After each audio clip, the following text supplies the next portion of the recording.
यानी ये दूसरे कबीले के बाशिंदे थे। दूसरे लम्हे मेरे ज़हन में एक और ख्याल आया, क्या ये वो लोग तो नहीं थे जो मलका के साथी थे? मुमकिन है ये जिंदगी बचाने के लिए यहाँ तक पहुँच गए हो।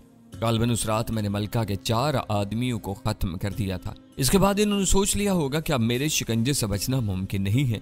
जो शख्स एक वजनी चट्टान के नीचे दबकर जिंदा निकल सकता है, उससे जीतना कोई आसान काम तो ना होगा। और उन्होंने ये भी सोचा होगा कि अब मैं इनका दुश्मन हो गया हूँ, लिहाजा इन्हें कत्ल कर दूंगा। चुनाचे उन्होंने इसके लिए बेहतर यही समझा कि वो जंगल में आ छुपे और इन खूनी दरख्तों का शिकार हो गए। लेकिन क्या वो खूबसूरत मलका भी किसी दरख्त की शाखों में उलझी हुई है? मैंने सोचा और फिर मैंने दूर दूर तक निगाहें दौड़ाई, लेकिन इन 5 आदमियों के अलावा और कोई ऐसा शख्स नजर नहीं आया था। अलबत्ता एक जगह मैंने एक और मंजर देखा। वो खलबन को घोड़ा था जो दरख्त की जड़ में फंसता हुआ था और यकीनन मर चुका था।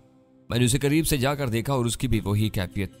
आदमखोर दरख्त हर जानदार को अपनी गोद में जकड़ लेते थे और इस तरह यह ताकतवर घोड़ा भी इनकी इस गिरफ्त से निकलने में नाकाम रहा था।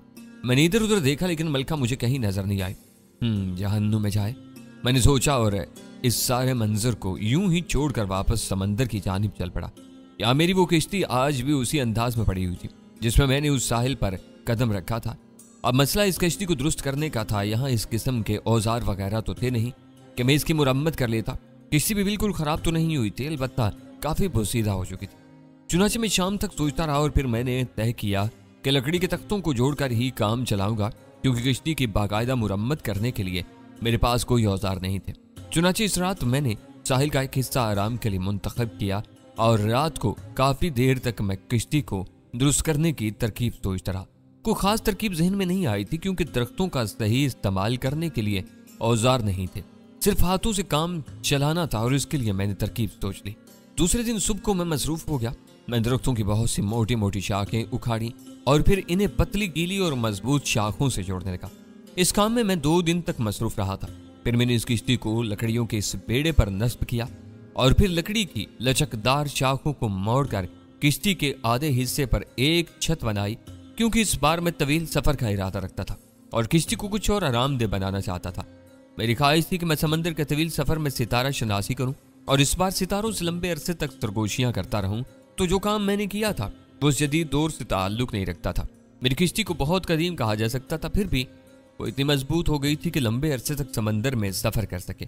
बस अनोखी सी बन गई थी, यानी पानी में लकड़ी के जुड़े हुए बड़े बड़े लट्ठे जिनका एक चबूतरा सा बन गया था और किश्ती के ऊपर एक छोटे से मकान की मानद हो गया था जिस पर छत भी थी। किश्ती को मैंने आजमाइश के तौर पर समंदर में धकेला और दूर तक इसे ले गया। हर लिहाज से मुनासिब थी। फिर मैं इसे वापस ले आया और दूसरी सुबह मैंने यहाँ से रवानगी का इरादा कर लिया। रात को मैं जंगल में दूर तक गया और कई जानवर शिकार किए। रात के आखिरी पहर तक मैं इन्हें खुश्क लकड़ियों पर भूनता रहा और फिर मैंने ये लजीज गोश्त किश्ती पर बार कर लिया और रोशनी का इंतजार करने लगा। अब मेरा ज़हन खाली हो गया था। मैंने गुजरे हुए वाक़यात को भुला दिया था और सिर्फ आने वाले वक्त के बारे में सोच रहा था। फिर सुबह की पहली किरण नमूदार हुई और मैंने किश्ती की जानिब रुख किया जो पानी पर अचकोले खा रही थी और फिर मैंने ये अनोखी सरजमीन छोड़ दी। किश्ती पानी की बड़ी बड़ी लहरों पर डूबती हुई आगे बढ़ने लगी और सूरज उबरता रहा। फिर किश्ती पर धूप फैल गई। हवा का रुख खुले समंदर की जानिब था, इसलिए अब चप्पू नहीं चलाने पड़ रहे थे। चुनाचे में किश्ती के अर्शे पर लेट गया। गर्म धूप मेरे बदन को सेंक रही थी और बड़ा लुत्फ आ रहा था। भुने हुए गोश्त की मिकदार मेरे पास मौजूद थी।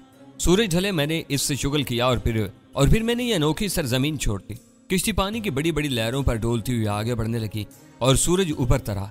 फिर किश्ती पर धूप फैल गई।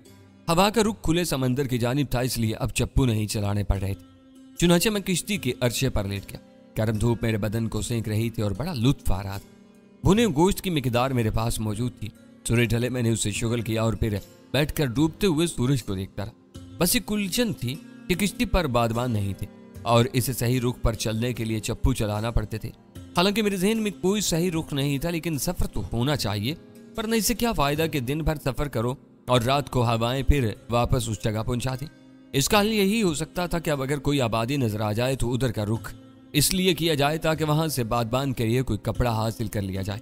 इससे ज्यादा किसी आबादी में रुकना अब हमाकत थी और जाहिर है कि अब मिलने वाली आबादियां इस हिस्से की तरफ पसमानदा तो होगी नहीं, क्योंकि तहजीब काफी आगे बढ़ गई है। लेकिन मुझे इतना अंदाजा जरूर था कि वो यहाँ से काफी दूर होगी और इसके लिए काफी सफर करना पड़ेगा।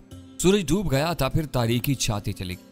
मैंने किश्ती को हवाओं के रहमो करम पर छोड़ दिया वैसे अंदाजा ये लगाया था कि हवाएं मुवाफिक हैं और किश्ती उस समत जा रही है जिधर मैं उसे अब तक लाता जा रहा हूँ। इन मुवाफिक हवाओं का यकीन करने के बाद मैं अर्शे पर चढ़ाया और इसके खुले हुए हिस्से में आराम से लेट गया। मैंने सोने के लिए माकूल बंदोबस्त कर लिया था। फिर सितारे निकल आए और मैं उनमें महव हो गया। हम जलीस, मुदब्बिर और दानिश्वर सितारे, मैं इनसे राब्ता करने की कोशिश करने लगा। बहुत अरसा मैंने इनसे गुफ्तगू नहीं की थी। मेरे शनासा सितारे मेरी निगाहों से रपोश थे और मैंने तलाश कर रहा था। अचानक मुझे अपनी पुष्ट पर आहट सुनाई थी। हिसास कान थे जिन्होंने ये आहट सुन ली, वरना शायद लहरों की चोरों में मुझे अंदाजा भी ना हो पाता। मैं एकदम से उठ गया। तब मैंने एक इंतहाई हैरत अंगेज मंजर देखा। मेरी किश्ती पर कोई और भी था, कोई इंसान। यकीनन कोई इंसान। वो इस जगह था जहां मैंने गोश्त का जखीरा रखा हुआ था और वो मेरी तरफ पुश्त किए गोश्त के जखीरे पर झुका शायद उसे कुरेद रहा था। फिर वो सीधा खड़ा हो गया और तारों की छाव में मैंने देखा कि वो कोई औरत थी। मैं उछलकर उसके करीब पहुंच गया। औरत की हल्की सी चीख सुनाई दी थी। उसके हाथ में गोश्त का एक टुकड़ा था और मैं उसकी शक्ल देख रहा था। वो मलका शाहूगा थी। हाँ, बहुत ही हैरत अंगेज तौर पर वो किस तरह मेरी किश्ती पर पहुंच गई थी, मुझे देखकर दंग रह गया। शाहूगा भी अजीब सी निगाहों से मुझे देख रही थी, अजीब पुरस्कार निगाहें जिनको मैंने पसंद किया था। मुझे शदीद हैरत हुई थी और प्रोफेसर, तुम यकीन करो कि इससे ज्यादा हैरत शायद ही मुझे कभी हुई हो। मुझे इस औरत की आमद का कोई पता न चला था।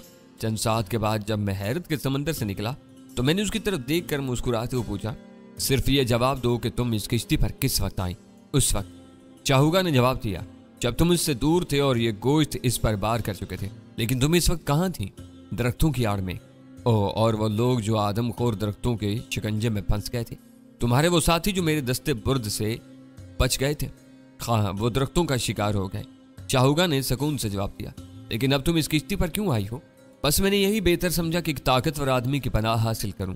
बेशक वो दुश्मन है और इसमें कोई शुबा नहीं है कि मैंने तुम्हें हलाक करने की हर मुमकिन सही की थी, लेकिन इस सारे हंगामे से मैंने ये अंदाजा जरूर लगा लिया था कि तुम एक दलेर और बहादुर इंसान हो और मैं एक कमजोर और तन्हा औरत की हैसियत से तुम्हारी पनाह में आई हूँ। तुम चाहो तो मुझे समंदर में धकेल दो, मुझे फना कर दो, और अगर चाहो तो अपने नजदीक थोड़ी सी जगह दे दो। ओ औरत, तू सिर्फ औरत है।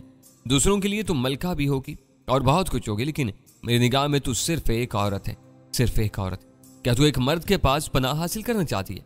हाँ, लेकिन तेरी सना को तस्कीन कैसे पहुंचेगी जो तू मलका बनकर हासिल करना चाहती है? मैं मलका नहीं हूँ। वो लोग अब मेरी जिंदगी के गाहक हैं जो मुझे अपनी मलका कहते थे, और ये सब मेरी वजह से हुआ है। मैंने मुस्कुराते हुए जवाब दिया, शायद हाँ, अगर मैं तुम्हारे खिलाफ कुछ भी ना करती तब भी शायद वो लोग इस चीज को पसंद न करते। मैंने उसे घूरते हुए कहा, और प्रोफेसर अगर समंदर के सफर में एक हसीन औरत का साथ दायमी मिल जाए तो सफर खुशगवार हो जाता है। चुनांचे मैंने हाथ बढ़ाकर उसको खुद से करीब खींच लिया और उससे बताने लगा कि इस किश्ती पर सिर्फ एक मर्द और एक औरत है, ना कोई मलका है और ना कोई सोबो है, और अगर वो औरत की हैसियत से मेरी पनाह में आना चाहती है तो मैं हाजिर हूँ। और प्रोफेसर वो आई ही इसलिए थी जिसका अंदाजा मुझे किश्ती के सफर के दौरान होता रहा। उसके अल्फाज से, उसकी बातों से तब समंदर के ये हसीन दिन और हसीन रातें कुछ ज्यादा हसीन हो गए और मैं किसी नामालूम मंजिल की तलाश में चलता रहा। इस बार जो मैंने सोचा था, प्रोफेसर की आबादियों के हंगामों में खासा तवील अरसा गुजारा है मैंने, और दूर रहा हूँ इल्म दानिश से, तो अब एक तवील अरसा, एक सदी या इससे ज्यादा सिर्फ समंदर पर सफर करता रहूंगा। सितारों से दोस्ती हो गई और खुशकी का रुख ही ना करूंगा, और इस दौरान जो इल्म मैंने हासिल किया उसे रकम करूंगा। सो ये मुश्किल ना था कि मैं अपनी तहरीर के लिए जरूरत का सामान फराम कर लूं, यानी किसी भी आबादी या किसी ऐसे वीरान जजीरे से जहां दरख्त और जानवरों के सिवा कोई ना हो। हाँ, ये गलती हुई थी मुझसे कि आदमखोरों के इस जजीरे से चलते वक्त मैंने सामान तहरीर साथ नहीं लिया था, और नहीं थी इस काम के लिए समंदर से ज्यादा पुरस्कून वाली जगह के अगर जानदारों में शुमार किया जाए तो सिर्फ समंदर की लहरों को जो रवां दवा होती हैं, लेकिन ना तो इनकी आवाज तन्हाई में खलल अंदाज होती है और ना मुतवज्जा करने की कोशिश करती है। कभी मध्यम कभी सुस्त हवाओं की गुलाम लहरें, गोया मकसूद थी तन्हाई, लेकिन बदबख्त औरत ने यहाँ भी पीछा नहीं छोड़ा था। और जहाँ औरत हो प्रोफेसर, वहाँ कोई दूसरी चीज कहाँ बाकी रहती है कि खुद को इसकी टाएं उसके शिकवे उसके गम से ज़हन को चकरा देते, और फिर फुर्सत कहाँ कि किसी दूसरे काम के लिए। तो इस औरत को देखकर मैंने सोचा सितारे खुद ही मुझसे दूर भाग रहे हैं और वो वक्त नहीं आया है कि मैं तन्हाई में कोई काम करूं। यूं बेबसी से देख रहा था मैं उस औरत को जो अचानक मेरी किश्ती में नमदार हुई थी और अब रहम तलब निगाहों से मुझे देख रही थी। मैं चंद साथ तक उसे देखता रहा और फिर एक गहरी सांस लेकर मैंने दूसरी तरफ मुंह कर लिया और समंदर की लहरों को देखने लगा। बिलाशुबा मुझे उसका आना अच्छा नहीं लगा था। हालांकि आबादियों के हंगामों से दूर समंदर के पुरस्कून आगोश में डूबती हुई इस छोटी सी किश्ती में अगर सिर्फ एक औरत से वास्ता रहे तो तन्हाई भी नहीं होगी और हंगामे भी नहीं होगी। गोया इसमें मुद्गम रहो और समंदर का लुत्फ भी उठाते रहो। ये सब कुछ था, लेकिन वो न था जो मैं चाहता था, यानी मुकम्मल तन्हाई और खामोशी। मैंने फैसला किया कि इससे कलाम नहीं करूंगा और उसे बेतुजे ही बरतूंगा। इसीलिए मैंने उसकी जानिब से गर्दन फेर ली थी कि वो समझ जाए कि मैंने इसकी मौजूदगी कबूल तो कर ली है, लेकिन इससे खुश नहीं हूँ और इसकी तरफ मुतवज्जा नहीं होना चाहता। तो इसने यही बात समझी और शायद उससे मुतमईन भी हो गई कि कम अज कम मैंने उसे उठाकर पानी में नहीं फेंक दिया। शायद उसे यही खतरा हो। इसकी जानिब से भी कोई बात नहीं हुई थी। यूं काफी देर गुजर गई। फिर मैंने पहलू बदला और यूं ही उस पर निगाह डाली, लेकिन उसे वहां मौजूद ना पाया। तब अचानक मेरे ज़हन में ख्याल आया कि मेरी बेअतनाई से बददिल होकर उसने खुद को समंदर में तो नहीं गिरा दिया। हालांकि किसी और से उस जुर्रत की तवक्का मुश्किल की जा सकती थी। फिर भी मैंने अपनी बनाई हुई छोटी सी साहिबान की जगह को देख लेना मुनासिब ख्याल किया और उसके नीचे पहुंच गया। वो खामोशी से दराज थी। मुझे देखकर जल्दी से पांव सिकोड़े और उठ बैठी, लेकिन चूंकि मैं उसे देख चुका था और उसे बाखैर पाकर मैंने फिर उससे लापरवाही का इजहार किया और जानवर की एक खाल उठाकर बाहर निकल गया। मैंने वो खाल किश्ती के एक कोने में बिछा ली और किश्ती के किनारों से टेक लगाकर बैठ गया।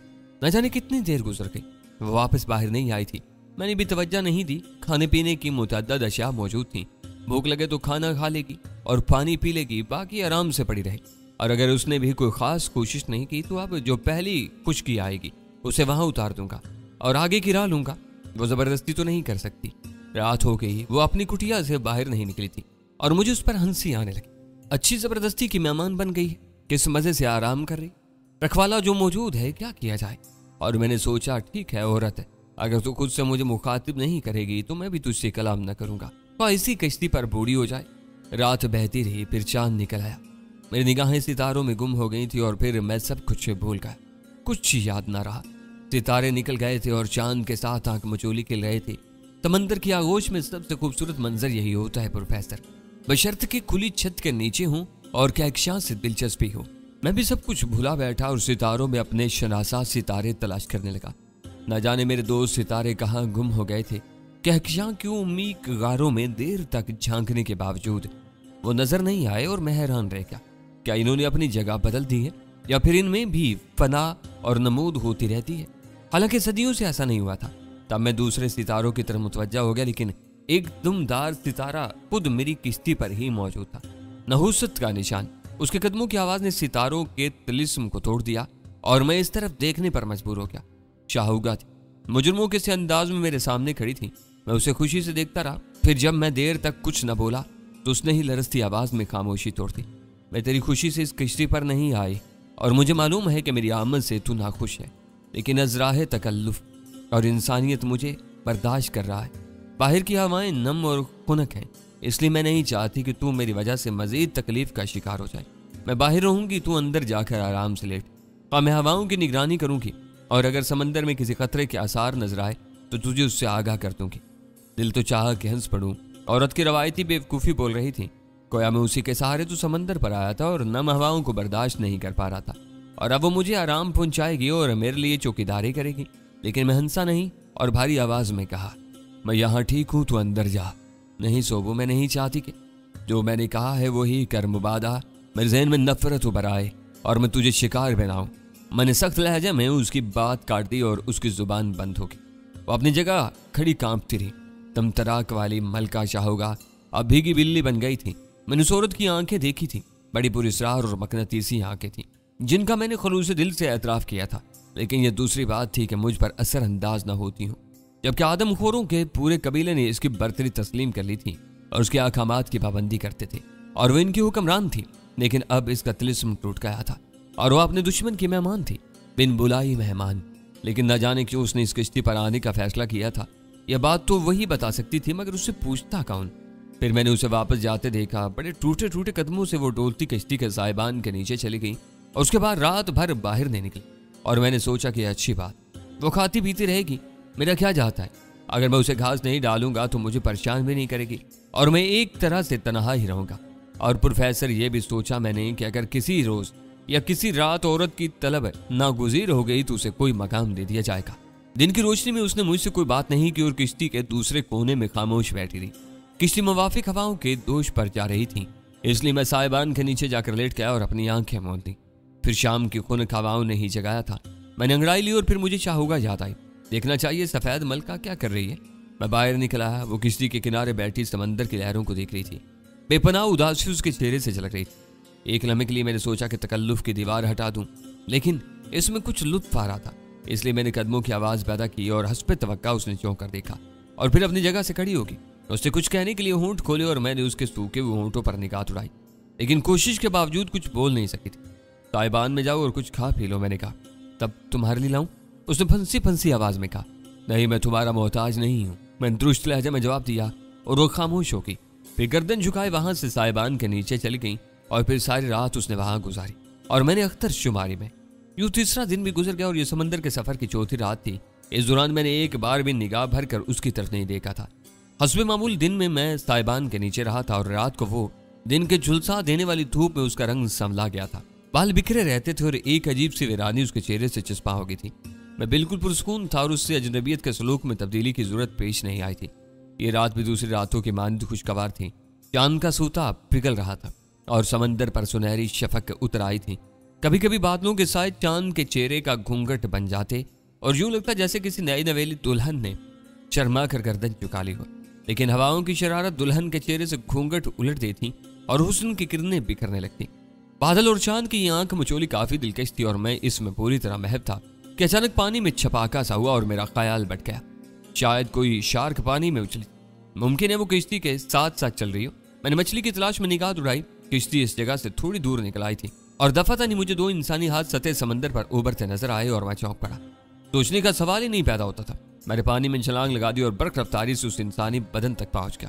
میں نے اسے بازو میں دبا کر سطح پر اٹھایا اور پھر میں نے ایک گہری سانس لی۔ چاہوگا ہی تھی، بلا کر تنگ آ کر اس نے خودکشی کی کوشش کی تھی۔ میں اسے لیے ہوئے کشتی پر واپس آ گیا۔ اس دوران اس نے کوئی حرکت نہیں کی تھی، جس کا مقصد تھا کہ وہ بے ہوش ہو گئی تھی۔ میں نے اسے کشتی میں ڈال دیا اور اس کے پیٹ کا جائزہ لینے لگا کہ اس میں پانی وغیرہ تو نہیں بھر گیا، لیکن ایسی بات نہیں تھی، بلکہ اس کے برعکس اس کا پیٹ تو اتنا نیچے تھا جیسے کئی دن سے کچھ نہ کھایا پیا ہو۔ اس نئے خیال کے تحت چونک کر میں نے اس کا چہرہ غور سے دیکھا اور چہرے کی کیفیات بھی وہی تھی۔ تب مجھے در حقیقت افسوس ہوا اور سچ تو یہ تھا، بن برائی مہمان خواہ وہ تہذیب ناشناس اور آدم خور ہی کیوں نہ ہو، میزبان بے اتنائی کے باوجود اس کے گھر میں کیسے دل چمی سے کھا پی سکتی تھی۔ رحم آ گیا مجھے اس پر، تو میں اسے اٹھا کر سائبان کے نیچے لے گیا کہ اس عالم میں اس کی حالت بگڑ بھی سکتی تھی اور سمندر کا پانی اس پر اس انداز میں اثر کر سکتا تھا کہ اس کی زندگی ہی چھن جاتی، خاص طور سے اس لیے کہ وہ کئی دنوں کی فاقہ زدہ اور جسمانی طور پر سخت کمزور تھی۔ اس کے بدن کو گرمی اور توانائی کی ضرورت تھی، تو میں نے ایک طبی اصول پر عمل کیا۔ اس کا منہ کھول کر پوری طرح اپنے منہ کی گرفت میں لے لیا اور گہری گہری گرم سانسوں کو اس کے بدن میں منتقل کرنے لگا۔ یہی ایک طریقہ تھا فوری طور پر اس کی توانائی بحال کرنے کا، اور اگر ہوتا عام آدمی تو شاید اتنی جلدی کامیابی ممکن نہ ہوتی، لیکن میرے بدن میں تو آگ موجود تھی اور اس آگ نے اسے وہ حرارت بخشی کہ وہ تصور بھی نہیں کر سکتی تھی، اور چند ساعت کے بعد اس کے بدن میں کلبلاہٹ ہونے لگی۔ لیکن میں اسے اسی طرح بدن سے لپٹائے گہری سانسیں اور جسم کی حرارت اس میں منتقل کرنے لگا۔ تب میں نے محسوس کر لیا کہ اب وہ پوری طرح درست ہو گئی ہے۔ چنانچہ میں نے گرفت ڈھیلی کر دی اور اس کے ہونٹوں سے ہونٹ جدا کر دیے۔ وہ اٹھ کر بیٹھ گئی۔ اب وہ اپنی چمکدار جادوئی آنکھوں سے مجھے گھور رہی تھی۔ تم نے مجھے بچا کیوں لیا؟ اس نے کہا۔ تم نے مرنے کی کوشش کیوں کی تھی؟ تمہاری نفرت کے ساتھ اس لامحدود سمندر کی چھوٹی سی خشکی پر میں زندہ رہ کر کیا کرتی؟ میں تمہارے لیے قابل نفرت تھی۔ انصاف سے سوچو، کیا میں اپنی نفرت میں حق بجانب نہ تھا؟ کیوں؟ آخر کیوں؟ ارے واہ، تم نے مجھے لڑاکا وحشیوں کے سامنے ڈال دیا تھا، تم نے مجھے بھوکے شیروں کے سامنے چھوڑا تھا، اور اس کے بعد بھی جب میں بچ گیا تو تم نے میرا پیچھا نہ چھوڑا اور میرے اوپر چٹان گرائی۔ اس ساری کوششوں کے باوجود کیا مجھے تم سے محبت کرنی چاہیے تھی؟ وہ گردن جھکا کر سوچنے لگی، پھر بولی، ہاں یہ تو ٹھیک ہے۔ اب اس کے لہجے میں افسردگی تھی، خود مجھے ان باتوں کا احساس تھا۔ اس نے آہستہ سے کہا، پھر تو میری کشتی میں کیوں آئی تھی؟ اور کیا تم نے مجھے کشتی کے نزدیک دیکھا تھا اور یہ جان گئی تھی کہ یہ کشتی میری ہے؟ ہاں، تمہیں اندازہ نہ ہوا کہ میں تمہارا دشمن ہوں؟ تھا کیوں نہیں؟ اس نے جواب دیا۔ پھر بھی تم میری کشتی میں آ چھپی، اور کیا کرتی؟ اس زمین پر بھی تو میرے لیے کوئی جگہ نہیں رہی تھی۔ اگر میں رہتی تو وہ مجھے ہلاک کر کے کھا جاتے۔ اور کیوں؟ ملکہ ہونے کے باوجود میں ان کی حفاظت کرنے میں ناکام رہی تھی۔ میں نے گہری سانس لی۔ لیکن یہ تو بتاؤ، تم میری اتنی سخت دشمن تھی، پھر تم نے یہ کیوں نہیں سوچا کہ میں تمہیں زندہ نہیں چھوڑوں گا؟ بس اور کوئی بات سمجھ میں نہیں آئی تھی۔ اور تم بعد میں مجھ پر حملہ کیوں کرتی رہی؟ اس لیے کہ اگر تمہیں ہلاک کرنے میں کامیاب ہوگی تو تمہاری لاش ان کے سامنے پیش کر کے کہوں گی کہ بالآخر وہ کامیاب ہوگی۔ اس نے بےخوفی سے سچ بول دیا اور پروفیسر مجھے ہنسی آ گئی۔ اب اس احمق لڑکی سے اور کیا کہا جاتا؟ تو شاہوگار، یہ بات ہے کہ تم میری دشمن ہو، اب مجھے بتاؤ تمہارے ساتھ سلوک کیا کروں؟ میں کیا کہوں؟ اچھا تم سمندر میں کیوں کودتی؟ مرنے کا فیصلہ کر لیا تھا۔ کیوں؟ بس تمہارے رویے سے اکتا گئی تھی۔ میں نے سوچا تھا کہ یا تو تم مجھے ہلاک کر دو گے، سو یہ مرنا مجھے ناگوار نہیں تھا کہ شاید تم مجھے معاف کر دو، لیکن تم نے تو نہ مجھے ہلاک کیا اور نہ معاف کیا۔ میں نے سوچا اب خود ہی مر جاؤں۔ اس دوران تم نے کچھ کھایا بھی نہیں؟ نہیں، اس نے گردن ہلا دی۔ کیوں؟ میں نے تو تم سے کہا تھا۔ میرے سوال پر وہ تھوڑی دیر خاموش ہوئی اور پھر ایک سسکی سی لے کر بولی، میں بے شمار طاقتور جوانوں کی ملکہ تھی، میرے ایک اشارے پر وہ میرے لیے ہر چیز کے انبار لگا دیتے تھے، لیکن تم نے مجھے دشمن غلاموں کی مانند کھانے کے لیے کہا تھا، تو میں نے نہ کھایا کہ مجھے اپنے دشمن غلام یاد آ جاتے تھے۔